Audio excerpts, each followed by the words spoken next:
Khoroksa Burini Rangsani Chen Shek Purmani Party Munga Amsani Lukorok by Romina Roksaka Korni Shikla, Party Mung Shakerko Dargabari Amsayo, Party Muni Koktuma Markino Party Mung Tango Koroni Shikona Eres Clyde Lanka Amtali Tanani Police. Ashli Party Munotri Amtali Tanani Usi Poritus Dar Shaka Shangrong Shal Monzo Munda Mungoi. Khoroksa Boroni Rangsani Chen Shek Fruit Langsakoni Hine Party Muni Koktuma Markino Party Mung Tango Shogika Amtali Tanani Police. Abakino Amtali Amsani Lukoroni Jaito Mabai Deborah Day.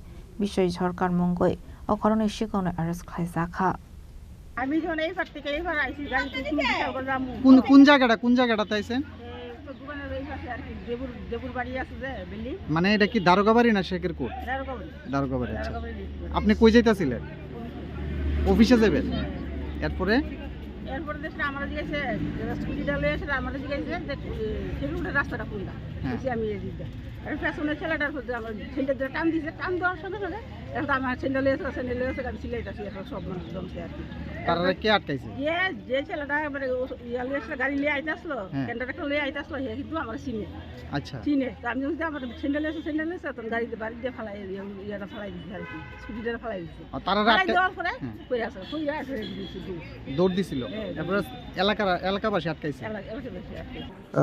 আজকে আমাদের কাছে একটা খবর আসে যে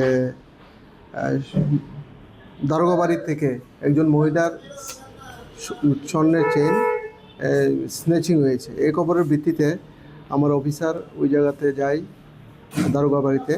যাওয়ার পর জানতে পারে যে মঞ্জু মুন্ডা উনি একটা পিএনবি ব্যাংকের চাকরি করে। উনি বাড়ি থেকে অফিসে যাওয়ার সময় ওনার গলা থেকে স্বর্ণের চেইন স্নেচিং করে নিয়ে গিয়েছিল দেবব্রত দত্ত এবং বিজয় সরকার। পরবর্তী সময় পাবলিকের সহযোগিতায় তাদেরকে আটক করতে সক্ষম হয়েছে এবং তার কাছ থেকে আমরা এই যে চুরি যাওয়ার যে চেইনটা এটা আমরা উদ্ধার করেছি। তাদের বিরুদ্ধে আমার কাছে একটা রিটেন কমপ্লেন দিয়েছে এবং এর ভিত্তিতে আমরা একটা মামলা নথিভুক্ত করব এবং তাদেরকে তাদের বিরুদ্ধে আইনি পদক্ষেপ নেব।